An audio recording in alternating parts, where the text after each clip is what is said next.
বিভাগ সম্মতি দিয়েছে, সেটা হলো 1 নভেম্বর 2025 তারিখ হতে মূল বেতনের 7.5% হারে সর্বনিম্ন 2000 টাকা এবং 1 জুলাই 2026 তারিখ হতে উক্ত 7.5%-এর অতিরিক্ত আরও 7.5% অর্থাৎ মূল বেতনের সর্বমোট 15% হারে সর্বনিম্ন 2000 টাকা নির্ধারণ করা হয়েছে। এই হস্তান্তর করছেন।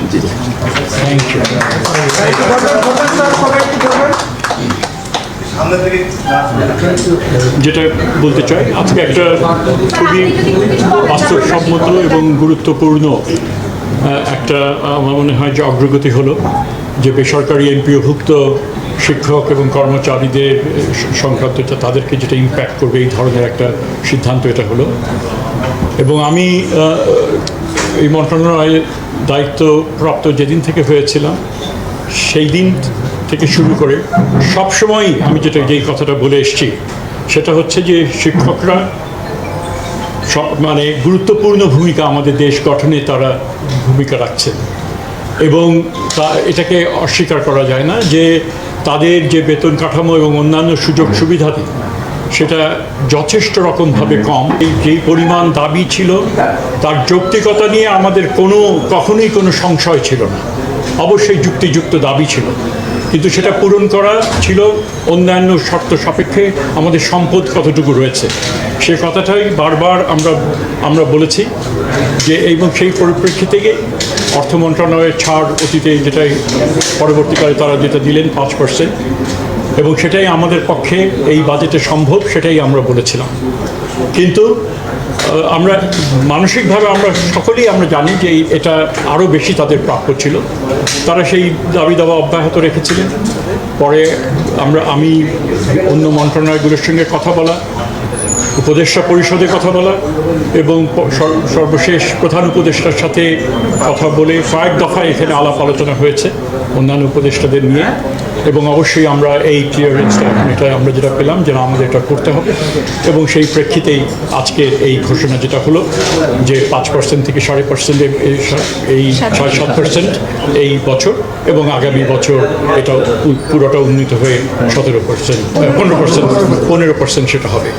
তারা যেন এই সুযোগ এটা পেতে পারেন এবং তার ভালো শিক্ষা হোক, হ্যাঁ, শিক্ষার মান উন্নয়ন ঘটুক অবশ্যই আমরা চাই এবং আমরা আশা করি পরবর্তীকালে সরকার যারা গঠন করবেন এই যে ধারাবাহিকতা এই প্রেক্ষিতে শিক্ষার্থী আরও উত্তরোত্তর তারা অন্যান্য সুযোগ সুবিধাও তারা এটা দিতে তারা অপরাগ হবেন না এবং এই ধারাবাহিকতা তারা বজায় রাখবেন। আমি এটুকুই বলছি। আসসালামু আলাইকুম ওয়া রাহমাতুল্লাহ।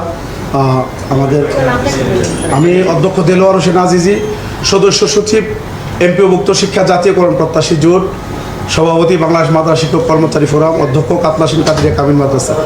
আমাদের আজকের এই আলোচনা সভায় উপস্থিত আমাদের অভিভাবক, আমাদের শিক্ষা উপদেষ্টা স্যার, সচিব স্যাররা এখানে আছেন, পদস্থ কর্মকর্তারা মন্ত্রণালয়ের, গোয়েন্দা সংস্থার বিভিন্ন সদস্যরা আছেন পদস্থ এবং আইন শৃঙ্খলার বিভিন্ন বাহিনীরা আছেন সদস্যরা, মিডিয়ার ভাইয়েরা এবং আমাদের সহযোদ্ধারা। আসসালামু আলাইকুম রহমতুল্লাহ। আমরা অত্যন্ত আনন্দিত যে আজকে বাংলাদেশের ইতিহাসে বিশেষ করে এমপিভুক্ত শিক্ষকদের ইতিহাসে এটা একটা মাইল ফলক হয়ে থাকবে বলে আমরা বিশ্বাস করি।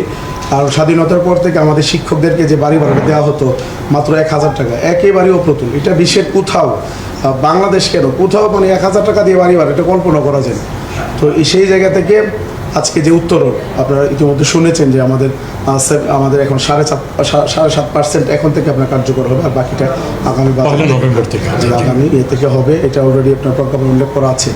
তো আমাদের তো দাবি ছিল 3টে, আপনারা সবাই জানেন 20% বাড়ি ভাড়া আর মেডিকেল আপনার 1500 টাকা আর আমাদের যে কর্মচারীদের জন্য 75% উৎসব ভাতা। কিন্তু সরকারের সামর্থ্য এটাও আমাদের বিবেকবান শিক্ষক হিসাবে আমরা এটা বিবেচনায় নিয়েছি। আমাদের সরকারের পক্ষ থেকে যারা আলোচনা করেছেন ওনারা অনুরোধ করেছেন, ওনারাও কিছুটা এগিয়ে এসেছেন, আমরাও এগিয়ে এসেছি। সব মিলে আমরা একটা সুন্দর সমাধান হয়েছে। আমরা 6 লক্ষাধিক শিক্ষক পরিবারের পক্ষ থেকে আমাদের অভিভাবক মাননীয় শিক্ষা উপদেষ্টা স্যার এবং সচিব স্যার যারা আছেন এবং মাননীয় প্রধান উপদেষ্টা স্যার, অর্থ উপদেষ্টা স্যার সহ যারা আছেন আমরা তাদেরকে আমাদের পক্ষ থেকে আমরা ধন্যবাদ জানাচ্ছি। আমরা জানি স্যার অনেক কষ্ট করেছেন আমাদের বিষয়গুলো নিয়ে, আর আন্দোলন না করলে আসলে স্যারের পক্ষেও এটা কিন্তু মন্ত্রণালয় দিয়ে বের করে আনা খুব কঠিন হইতো। আমরা প্রেশার ক্রিয়েট করার কারণে স্যারের পক্ষে সহজ হয়েছে সরকারের পক্ষ থেকে হয়তো এটা বের করে আনা। তো আমরা বিশ্বাস করি এমপিওভুক্ত শিক্ষা যতদিন থাকবে স্যারের নামটা ঘুরে ফিরে আসবে, যে এমপিওভুক্ত শিক্ষকরা 55 বছর পরে প্রথমবারের মতো পার্সেন্ট আকারে বাড়ি ভাড়া পেয়েছে স্যারের মাধ্যমে। আমরা বিশ্বাস করি স্যার এবং স্যারের টিম যারা আছেন ওনাদের কথাগুলো হয়তো ঘুরে ফিরে আসবে। আমরা হয়তো একসময় স্মৃতিচারণ করবো যে আমরা এবার মিটিং করেছিলাম, কারা কারা ছিল, হয়তো আমরা এগুলো স্মৃতিচারণ এক সময় করবো। তো আমি স্যারকে আমরা আসলে আমরা অনেক কষ্ট করছি, এটাও স্যার বলছেন আমাদের অসহনীয় কষ্ট করছি, কারণ শহীদ মিনার মতো জায়গায় একেবারে খোলা, আপনার ওখানে দাঁড়ায় থাকা যে কী কষ্টের, এটা সাংবাদিক ভাইরা আপনারা নিজেরাও ছিলেন।